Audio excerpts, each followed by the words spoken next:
Benvinguts a aquesta tercera lliçó del curs Dominar l'ortografia sense esforç.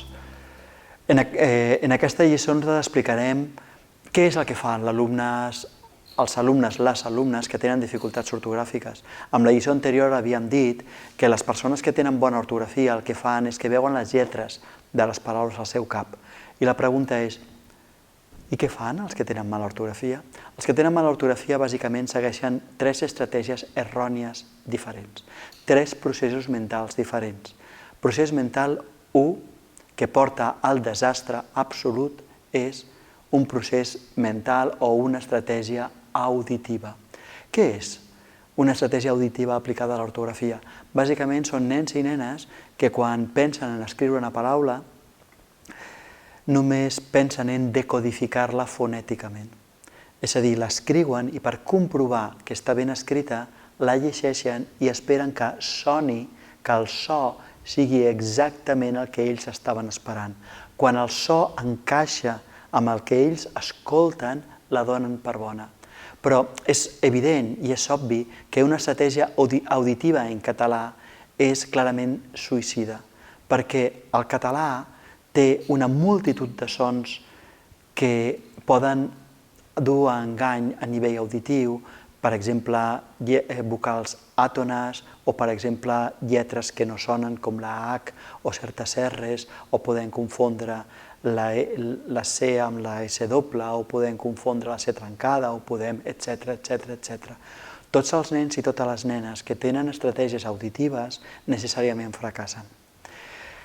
Són els nens i les nenes auditives els que ens expliquen allò que he comentat a la lliçó número 1. A la lliçó número 1 comentava que en un cert moment, a vegades amb un dictat, hi havia nens que començaven a copiar de forma correcta les paraules i després dèiem copia 15 vegades aquesta paraula però copia-la bé. I de les 15 vegades igual n'hi havia 12 ben escrites i 3 mal escrites. I el motiu és perquè quan ells estan escrivint, quan elles estan escrivint, la seva comprovació del que estan fent és auditiva. És a dir, tu els hi proposes que escriguin la paraula vaixell, per exemple, i els hi escrius a la llibreta vaixell. I un cop que els hi has escrit la paraula vaixell, els hi demanes que la copiïn 15 vegades. Un nen o una nena auditiva la copiarà a sota vaixell i després d'escriure-la, la llegirà 2 o 3 vegades, que és una demostració claríssima d'interès per comprovar que està bé. I dirà vaixell, vaixell, vaixell. Sí, sona bé, vaig bé. La tornarà a escriure, però ara l'escriurà en ve alta i no se n'adonarà. Farà vaixell, l'escriurà en ve alta. I un cop que l'escrigui en ve alta, com que la voldrà comprovar, la llegirà 2 o 3 vegades vaixell, vaixell. Diu sí, sona bé. I no se n'adonarà que encara que sona igual, visualment és diferent, perquè els nens i les nenes que es focalitzen en l'auditiu no se n'adonen que tot el que és visual és informació que s'estan perdent. I, lamentablement, la informació ortogràfica és fonamentalment visual. No estic afirmant que sigui exclusivament visual.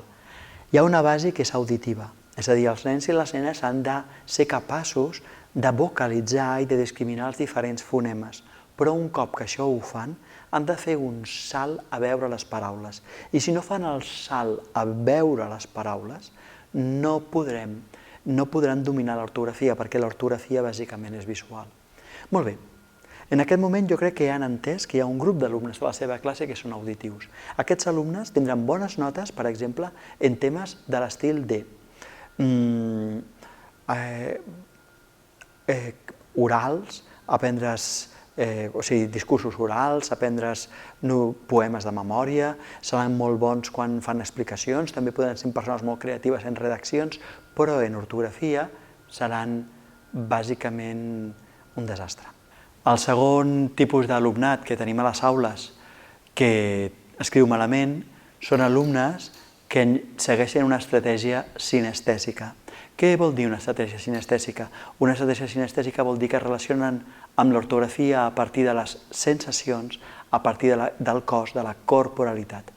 I, clar, són alumnes que, per exemple, s'imaginen la paraula núvol i intenten sentir, percebre com es deu escriure la paraula núvol, aviam com sento, i com és obvi, a partir de les emocions, a partir de les sensacions, de la percepció, no és possible tenir una ortografia correcta, perquè l'ortografia no està relacionada amb les sensacions.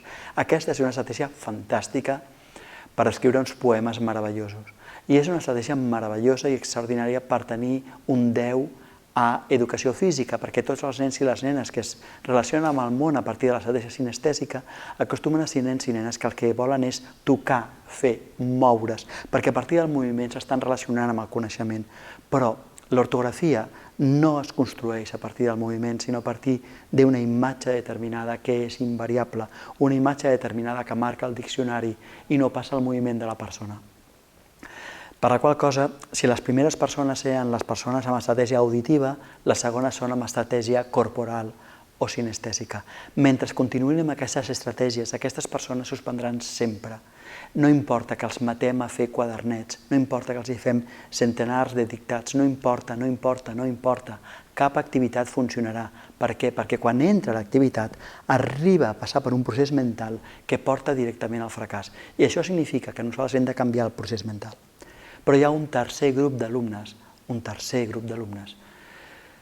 que també segueixen una estratègia mental incorrecta per l'ortografia. Són nens i nenes que són visuals i tanmateix tenen mala ortografia. Per què? Perquè quan, a pesar de que veuen que són visuals, es relacionen des de lo visual, quan pensen en una paraula no veuen les lletres de la paraula, el que veuen és l'objecte que representa la paraula. Per exemple, quan pensen en la paraula avió, veuen l'objecte, l'avió, el vehicle. Quan pensen en la paraula cava, veuen l'ampolla de cava. Quan pensen en la paraula núvol, veuen un núvol, però no veuen les lletres de la paraula. És a dir, tenen una estratègia visual objectal, és a dir, veuen objectes. Jo vull cridar l'atenció que els nens i les nenes que es relacionen amb el coneixement a partir de l'auditiu, es relacionen amb el coneixement a partir de les sensacions, es relacionen amb el coneixement a partir dels objectes, poden tenir èxit en diferents àmbits acadèmics, però no en l'àmbit ortogràfic. I m'agradaria anar tancant aquesta lliçó, aquesta tercera lliçó, m'agradaria tancar-la amb una reflexió que és la següent. Nosaltres, com a docents, hauríem de mirar que el nostre alumnat tingués la possibilitat de decidir si fa servir una estratègia visual, una estratègia cinestèsica, una estratègia auditiva, si la visual és veient les lletres o veient objectes en funció de l'activitat que ha de fer. Perquè el que estic afirmant és que cada una d'aquestes estratègies és útil per a una cosa diferent. Per exemple, una estratègia cinestèsica és fonamental per la dansa, és fonamental per l'educació física, és fonamental pel teatre.